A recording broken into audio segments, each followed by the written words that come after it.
Hola chicos, buen día. Siguiendo con el módulo del sistema hematopoyético, voy a presentar un caso clínico para aplicar los conceptos que hemos visto recientemente en la introducción general y en los problemas de tipo hemorrágicos y protrombóticos.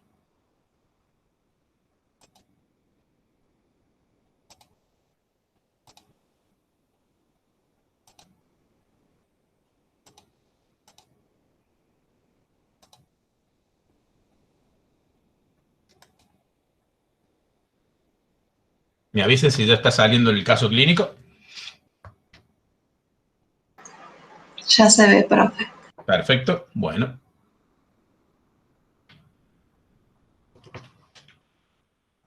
Bueno, en este caso voy a desarrollar la secuencia de anamnesis, examen físico y métodos complementarios. Les voy a pedir que en la medida que le vaya habilitando la participación, lo hagan abriendo el micrófono, ¿cierto? Así pueden hacer su aporte de manera verbal, ya no a través del chat en este caso. Les presento a la paciente, ¿cierto? Mercedes, que es una paciente que me acompañó durante varios años. Tenía 65 años al momento de esta patología. Ella era jubilada, residía en La Calera, eso es acá en la provincia de Córdoba, divorciada, de religión católica y nacionalidad argentina. Consultó por moretones y sangrado nasal, de acuerdo a los dichos del paciente, ¿cierto? En cuanto al antecedente de la enfermedad actual, la paciente comenzó hacía 5 días, con petequias y equimosis, espontáneas en miembros y tronco, de carácter progresivo. No presentó fiebre, no presentó melena, no presentó hematemesis ni hematuria. Comentó que tenía una pérdida de peso de 20 kilos en 4 años. Ahora quiero que vayan proponiendo qué otros elementos tenemos que ir indagando en el examen, en la anamnesis del paciente.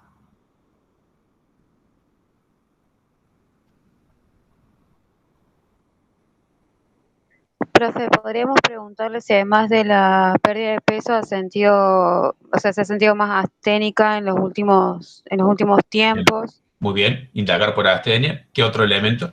También preguntar si la disminución de peso fue por alguna dieta, o si fue voluntaria o fue totalmente inesperada. Exactamente. Ven que acá el tiempo, el espacio de tiempo es muy prolongado, digamos, 4 años.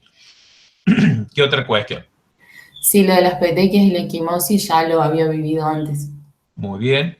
Es importante, y le subrayo de lo que sí está como dato positivo, que lo presentaba, eran espontáneas, es decir, no asociado a traumatismos, eso es lo que quiere decir, y la localización, ¿cierto? Que eran en miembros y en tronco, que lo que corrobora, digamos, que son áreas no expuestas a los golpes habitualmente. ¿Qué otra cosa?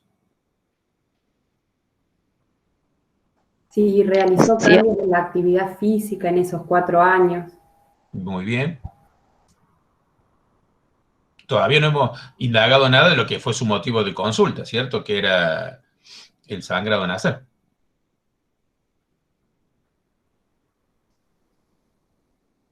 Tendría que preguntarle cuánta sangre perdió, o sea, cuántos pañuelitos habrá ensuciado para decirle que Bien. entienda, y cuántos episodios por día.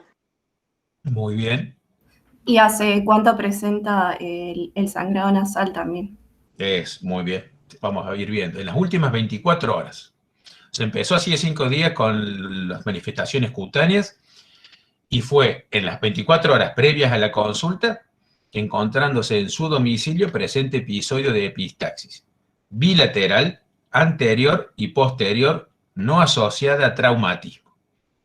Llamó un servicio de emergencias médicas, controló la presión arterial, a ver si era de lo más frecuente, que es que la epistaxis esté vinculada a una crisis hipertensiva. No era la condición, la tensión era de 140/80.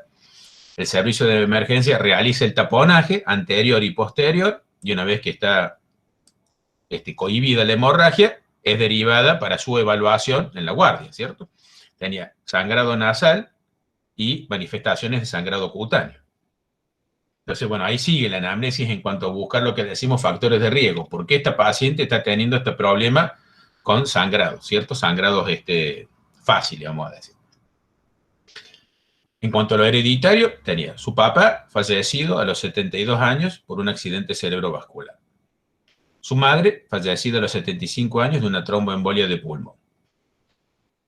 Hermanos, tenía un hermano de 70 años que era hipertenso y diabético y una hermana de 65 que era hipertensa. 2 hijas, una de 41 años con hipotiroidismo y otra de 32 años que estaba sana. Sus antecedentes personales fisiológicos. Lugar de nacimiento y residencia. Ella residía en barrio San Martín, de acá de la ciudad de Córdoba. Vivió hasta los 32 años en una vivienda de material, con agua de red, o sea, residencial, con servicio de cloacas.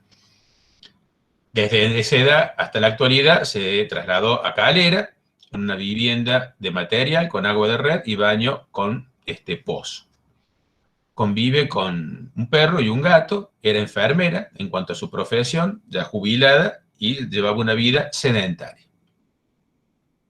No es alérgica a medicamentos, su alimentación era abundante en cantidad, rica en hidratos de carbono, no tiene intolerancias ni realizaba ninguna dieta en particular. Su diuresis era una micción cada 4 a 5 horas asintomática y su catarsis una deposición diaria también asintomática. En cuanto a sus antecedentes ginecológicos y obstétricos, la menarca fue a los 12 años, la menopausia a los 50, tuvo 2 embarazos, que fueron 2 partos.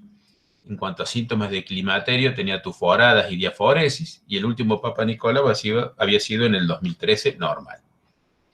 Sus hábitos tóxicos, tabaquista desde los 20 hasta los 60 años, 20 cigarrillos por día, consumía alcohol desde los 50 años, vino 500 centímetros cúbicos por día, y se automedicaba con clonazepam de 1 miligramo todos los días. No consumía drogas ilegales.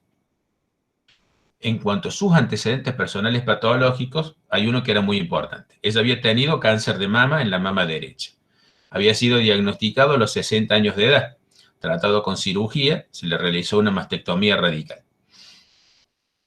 De esa enfermedad, su anatomía patológica era un carcinoma ductal invasor, moderadamente diferenciado, que medía 4 centímetros, eso es lo que señala la estadificación, T2, N1, porque tenía 3 de 16 ganglios comprometidos de la axila, M0, porque al momento del diagnóstico no presentaba metástasis. Y en cuanto al perfil molecular del cáncer de mama, expresaba receptores de estrógeno positivos en un 50%, de progesterona positivos en un 70%. El ER2 era negativo y el Ki67 era positivo en un 30%. Esto, en cuanto a la clasificación molecular, era lo que se denomina luminal B, es decir, un cáncer de mama de tipo hormonodependiente. Realizó, por su elevado riesgo de desarrollar enfermedad sistémica, quimioterapia con la intención de reducir el riesgo de aparición de las mismas. Eso es lo que se denomina adyuvante. El esquema de drogas que utilizó era AC por 4 ciclos y paclitaxel durante 12 semanas. Completó el tratamiento local con la radioterapia de la pared torácica y de las regiones ganglionares, y luego comenzó con la hormonoterapia, también profiláctica, es decir, adyuvante, con tamoxifeno de 20 miligramos, un comprimido por día. En el 2012 se detecta la recaída de la enfermedad a nivel óseo. El centellograma óseo describe aumento de la captación a nivel axial, eso significa central, en la columna, múltiples sitios, y arcos costales, compatibles todos ellos con metástasis. Es decir, que la enfermedad da ahí su primer indicio de reaparición con compromiso óseo. Se cambia el tratamiento, deja de utilizar el tamoxifeno y comienza lo que es una hormonoterapia de primera línea, es decir, en enfermedad avanzada, con este medicamento que es el letrozol, de 2,5 miligramos, un comprimido por día. Al año siguiente, la enfermedad progresa, es decir, que ya la hormonoterapia perdió eficacia. A nivel del tórax y abdomen aparecen múltiples imágenes nodulares en ambos campos pulmonares y también a nivel hepático. Realiza quimioterapia oral con capecitabina, presentando demoras en los ciclos por neutropenias febriles. Todo esto son datos que hay que recogerlos a partir de la anamnesis, ¿cierto? Finaliza la quimioterapia en el año 2013. pasa a otra línea de hormonoterapia, segundo intento, con otro medicamento que es el exemestane, otro comprimido bioral de 25 miligramos al día. Es reevaluada con tomografía de tórax y abdomen y nuevo centellograma óseo, donde presenta nueva progresión de la enfermedad, tanto a nivel visceral, que era el pulmonar y hepático, como a nivel óseo, de una manera más extensa y más acentuada, con gran compromiso de la columna vertebral. Todos esos son sus datos de antecedentes personales patológicos, no quirúrgicos. En cuanto a los quirúrgicos, tenía antecedentes de colicistectomía por videolaparoscopía, operado en el Hospital San Roque, sin alteraciones en cuanto a complicaciones, y el antecedente quirúrgico de la mastectomía que ya fue presentado. En la anamnesis sistémica había astenia como manifestación que acompañaba todo esto, odinofagia y epistaxis. Epigastralgia y distensión abdominal en cuanto a lo digestivo, en cuanto al osteoarticular, dolores óseos en la columna vertebral, húmero derecho, fémur izquierdo, y en cuanto al sistema nervioso había parestesias en ambas manos y pies y mareos. Bueno, tenemos que hacer el examen físico. En el examen físico tenemos, primero que todo, el control de los signos vitales. Estaba afebril. La frecuencia cardíaca de 110 latidos por minuto regular. ¿Cómo se llama esa condición? Que alguien me lo mencione. De la frecuencia.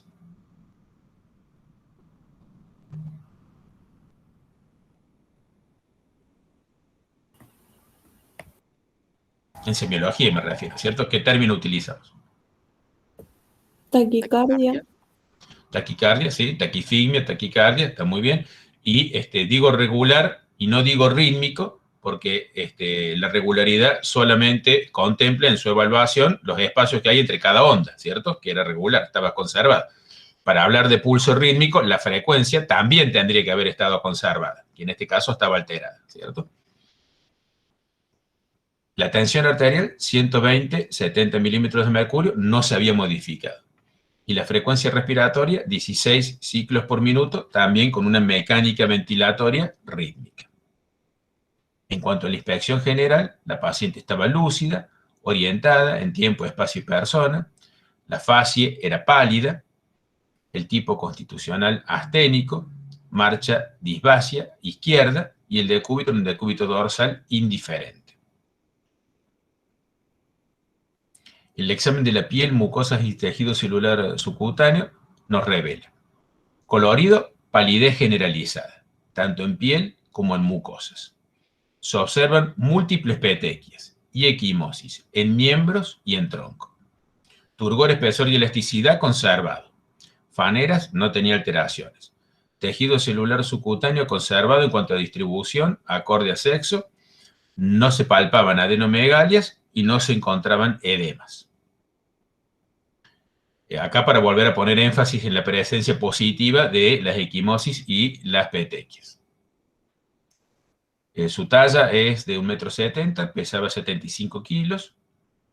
En cuanto al examen segmentario de los distintos aparatos y sistemas, teníamos en cabeza y cuello, normocéfala, pupilas isocóricas y reactivas, conjuntivas pálidas, presenta taponaje nasal anterior y posterior al momento del examen. La cavidad oral también encontramos petequias en la mucosa yugal, que es la mucosa interna que reviste las mejillas. No se observa sangrado activo por el orofarinx, quiere decir que el taponaje estaba siendo efectivo. No se palpan adenomegalias en el cuello, tampoco se reconocía bocio. A nivel del tórax y las mamas, hay una cicatriz única y antigua de la mastectomía derecha y la linfadenectomía axilar. No se palpaban nódulos dérmicos ni adenomegalias regionales. En la mama izquierda no se palpan nódulos ni adenomegalias. En cuanto al aparato respiratorio, la expansión pulmonar estaba disminuida y simétrica. Las vibraciones vocales estaban conservadas y simétricas. Se percute claro pulmonar sin alteraciones. El murmullo vesicular estaba conservado y además presentaba roncus aislados a predominio interescápulo vertebral bilateral y quejido difuso bilateral.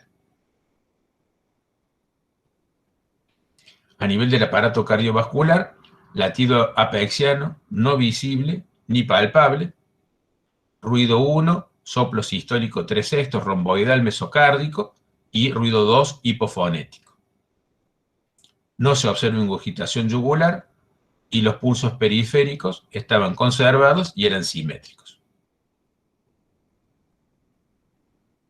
El abdomen, plano, blando, depresible, indoloro a la palpación superficial y profunda, ruidos hidroaéreos conservados, se percute un hígado con una altura de 16 centímetros en la línea hemiclavicular derecha, de consistencia aumentada y levemente doloroso la palpación.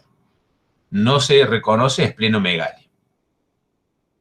En el aparato urinario, la puño-percusión renal bilateral es indolora, los puntos renales y renoureterales bilaterales también son indoloros. En el examen osteoarticular, la percusión de la columna vertebral es dolorosa. En la séptima, octava, novena, décima y tercera lumbar y cuarta lumbar. Hay dolor a la abducción del brazo derecho y a la motilidad activa y pasiva del miembro inferior izquierdo, con un lasegue positivo de 45 grados y crujido articular en ambas rodillas. En cuanto al examen neurológico, el lenguaje era fluido, el tono muscular estaba disminuido, la fuerza está conservada y es simétrica, hay sensibilidad superficial disminuida en manos y en pies, y la sensibilidad profunda está conservada y es simétrica. Los pares craneales no tenían alteraciones, los exámenes de la ataxia estaban conservados, la ataxia estática, que es la prueba de Romberg, era negativa y no presentaba signos meningios. Entonces ahora, con estos datos que yo les he presentado, quiero que ustedes hagan el ejercicio de proponerme distintos diagnósticos sindrómicos y sustentado en qué síntomas.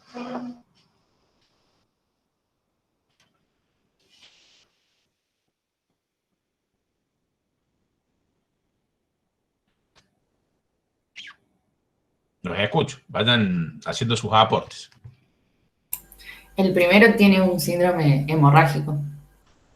Bien, proponen el síndrome y lo acompañan de las distintas manifestaciones, sean por síntomas o sean por hallazgos al examen físico. Bueno, por las petequias, por el sangrado nasal, por los... No era el hematoma, el otro, no me acuerdo el nombre. Petequias y equimosis. Equimosis, eso.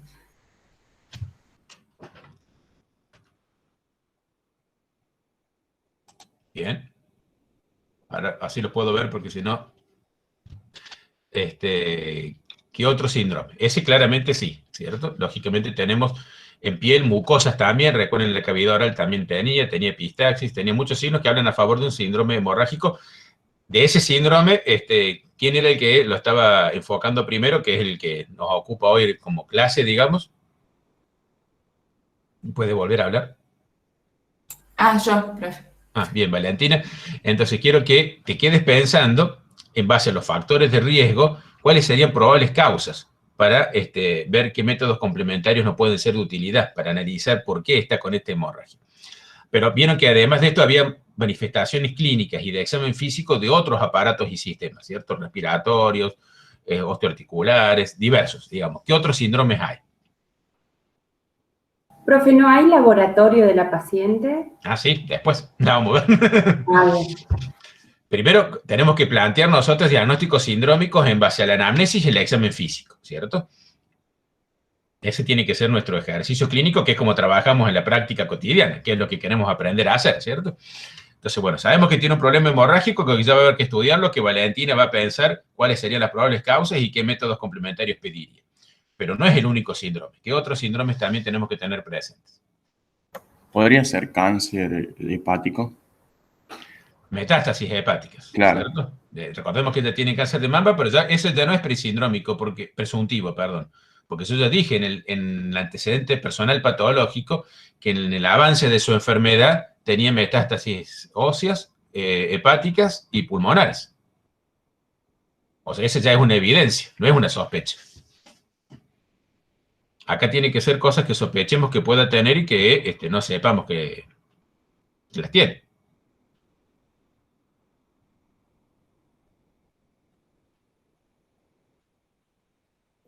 ¿Podría ser una anemia también por la palidez generalizada? Muy bien, Diego, excelente. O sea, no solamente tiene un síndrome hemorrágico, sino también, causa o consecuencia, no sabemos, ¿cierto? Pero sí claramente tiene un síndrome anémico, ¿cierto? La palidez es el hallazgo determinante, ¿cierto? Y además de la palidez, ¿qué otro dato tiene que acompaña a la anemia? Esa pérdida de 20 kilos. Bueno, puede ser, pero no tan determinante por la anemia, ¿no? Porque no es que la anemia lleva a la pérdida de peso, ella tiene un cáncer de mama avanzado que es el que lleva a la pérdida de peso, ¿cierto? Que habrá que ver si ese también es la causa de la anemia.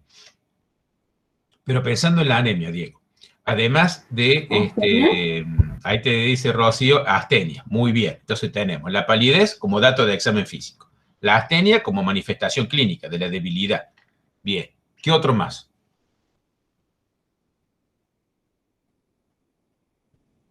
¿Qué otro hallazgo me refiero, cierto?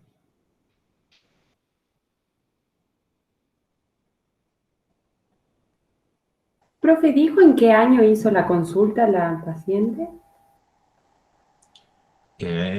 A ver, tengo que salir. Ya te lo digo.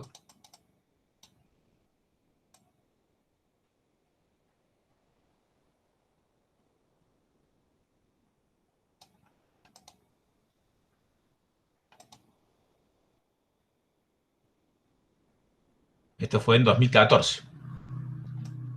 Bien. Profe, ¿tenía taquicardia? Eso, muy bien. Muy bien. Esa era la otra manifestación, porque dijimos que tenía 110 latidos por minuto, ¿cierto? Entonces tiene palidez, tiene astenia, tiene taquicardia. Cosas clásicas, digamos, que acompañan el síndrome anémico, ¿cierto? Muy bien. Entonces, bueno, eso por un lado, va agrupado. Tenemos los trastornos hemorrágicos, muy bien. ¿Qué otra condición más tenemos como problema? En el abdomen presentaba epigastralgia y distensión abdominal también. Sí, también. Eso puede ser sospechoso de qué otro problema.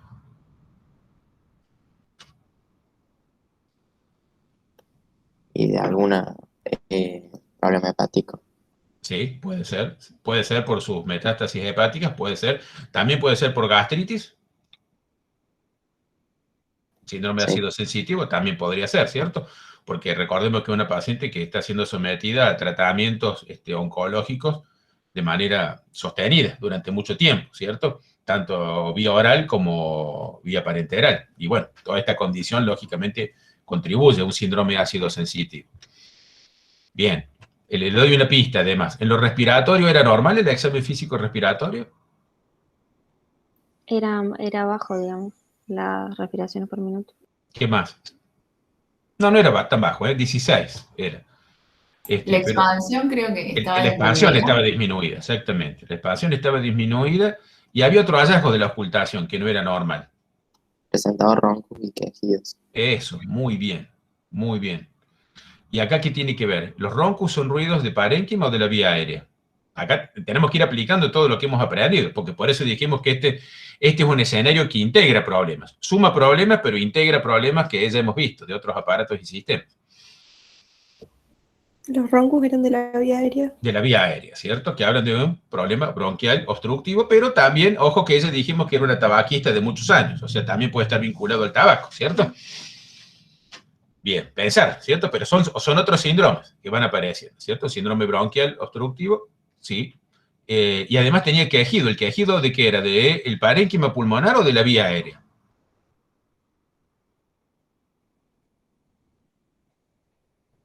Vamos, vamos, más rápido. A ver, Diego. Quejido. También de la vía aérea. También de la vía aérea. No, no es de la vía aérea. Era del parénquima. Del parénquima, bien, Matías, porque el quejido y el velcro son ruidos patológicos del síndrome intersticial. Y ella había hecho radioterapia, ¿cierto? La radioterapia también produce fibrosis en el parénquima pulmonar y entonces, bueno, puede ser una condición que contribuya a un síndrome intersticial pulmonar por el tratamiento. Pero también mencionemos que su cáncer de mama con metástasis pulmonares no estaba controlado. La enfermedad viene progresando. Y si viene progresando, tenemos que pensar que en esos múltiples nódulos pulmonares también hay diseminación por la vía linfática intrapulmonar. Y esa es otra condición que contribuye como etiología al síndrome intersticial, que es lo que se denomina linfangitis carcinomatosa. Es un síndrome intersticial secundario a la progresión neoplásica en el parénquima pulmonar de la metástasis del cáncer de mama. O sea, la enfermedad está en el parénquima, no en la vía aérea, ¿cierto? Y se disemina por las vías linfáticas, ¿cierto? Es lo que se llama entonces linfangitis carcinomatosa. Hay que pensarlo. Y el examen neurológico era normal.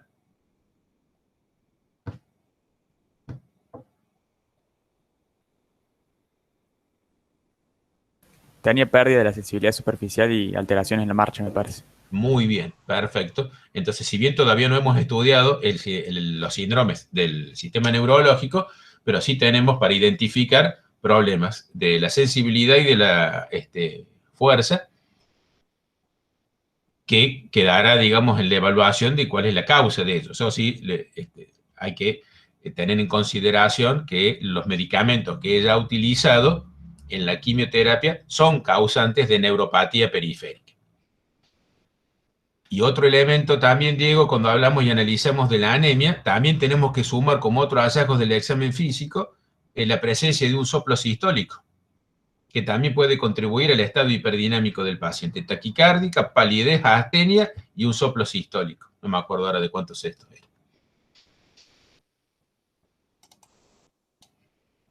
Creo que era 3/6. Ahí está, 3/6, exactamente. Bueno, ahora voy a volver a compartir para seguir analizando. Profe, ¿y en el examen osteoarticular también? También, muy bien, Selva, exactamente. También teníamos todo el compromiso de las metástasis óseas, ¿cierto? En la columna. Y otros problemas que no estaban relacionados a la metástasis, porque tenía crujido articular, tenía la ACG positivo como un compromiso del nervio ciático.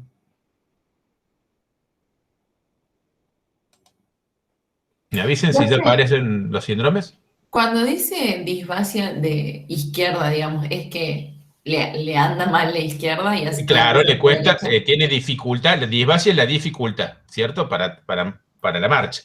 A predominio del miembro inferior izquierdo, por eso es que lateraliza para la izquierda, digamos, ¿cierto? Ahí ya están saliendo algunos síndromes. Sí, sí, se ven. Bueno, acá estamos presentando los más importantes, ¿cierto? Que son el síndrome anémico, el síndrome hemorrágico, el síndrome intersticial pulmonar, el síndrome neurítico periférico y un síndrome osteoarticular mecánico. Ahora comentábamos de los métodos complementarios. Y bueno, ya vamos a analizar el laboratorio, ¿cierto? El laboratorio de Mercedes dice que tenía 2.250.000 glóbulos rojos, con 6 gramos de hemoglobina. Esta es una condición de una anemia que es severa, por lo cual con menos de 7 gramos de hemoglobina habitualmente requiere reposición con transfusiones de sangre. Pero estaba acompañado de una leucopenia, que son 2.500 glóbulos blancos, con fórmula conservada. Pero una ligera presencia, veo ahí, de los neutrófilos callados, del 6%, o sea, una tendencia ahí hacia la izquierda. Y las plaquetas, por sus trastornos de la coagulación, estaban en 30.000, para un valor normal mínimo de 100.000. Esta condición, ¿cierto?, de anemia, leucopenia y trombocitopenia, se denomina en su conjunto, habíamos dicho, pancitopenia. Entonces, la compañera Valentina creo que era, ¿cierto?, que habíamos dicho que tenía que ir pensando a partir de la anemia, y ahora que te agrego estos elementos, ¿qué piensas, Valentina? Si tiene una pancitopenia, ¿a dónde puede radicar el problema? En la médula ósea. En la médula ósea, clásicamente. Muy bien. Y agregando el contexto de esta paciente con un problema en la médula ósea, en una paciente con un cáncer de mama que viene avanzando y que tiene compromiso de múltiples aparatos y sistemas, a donde entra también las metástasis óseas extensas. ¿Piensas que qué relación puede haber entre una cosa y la otra? ¿Cómo se pueden vincular? ¿Puede ser que haya hecho metástasis en la médula ósea? Muy bien felicitada. Claro que sí. Porque la metástasis que habitualmente e inicialmente presentan los tumores sólidos en su diseminación son de territorios ganglionares y de vísceras, ¿cierto? U óseo. Pero más tardíamente puede avanzar ya no solo en la estructura de la matriz ósea, sino en la médula ósea. Y ese tiene otra denominación. Muy bien hecho el razonamiento. Veamos qué ocurre cuando nos detenemos a analizar los índices hematimétricos en ella. El volumen corpuscular medio, la hemoglobina corpuscular media, la concentración de hemoglobina corpuscular media y el índice de dispersión eritrocitaria. Para una hemoglobina de 6, en una pancitopenia, el índice de dispersión en condiciones normales tendría que estar bajo, normal o aumentado.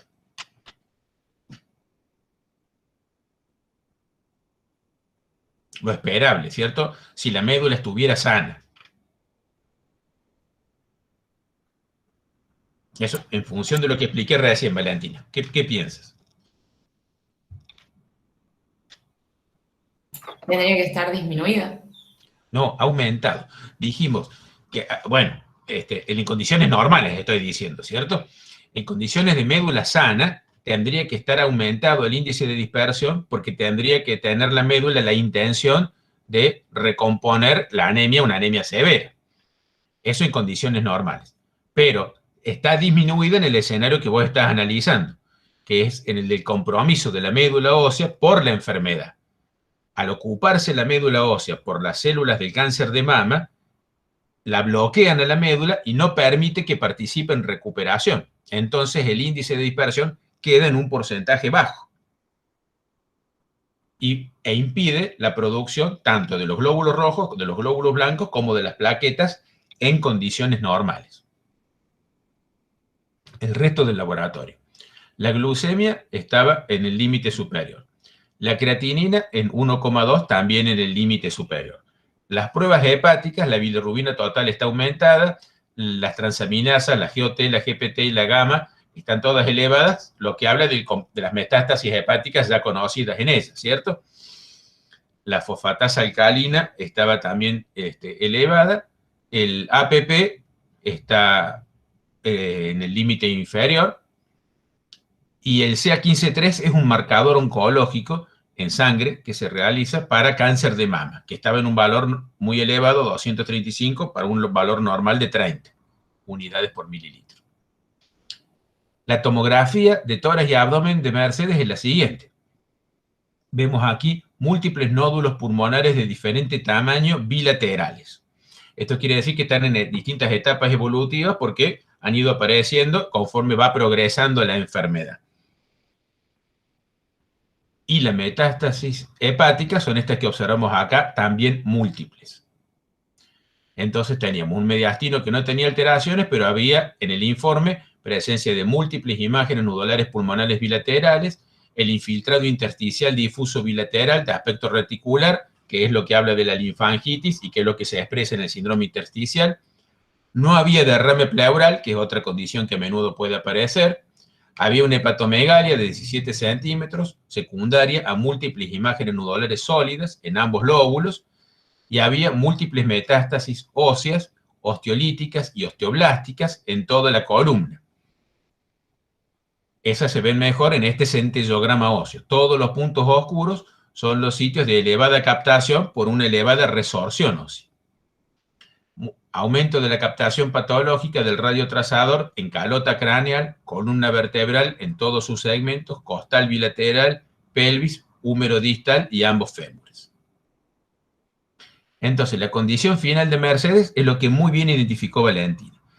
Una pancitopenia secundaria a mieloptisis, que es el término que aplicamos cuando hay metástasis de un cáncer sólido en la médula ósea. En este caso, en paciente de cáncer de mama, con un cáncer de mama avanzado, con extenso compromiso secundario, tanto visceral de óseo, y en progresión de la enfermedad. O sea, no en una etapa de enfermedad controlada, sino de enfermedad avanzada.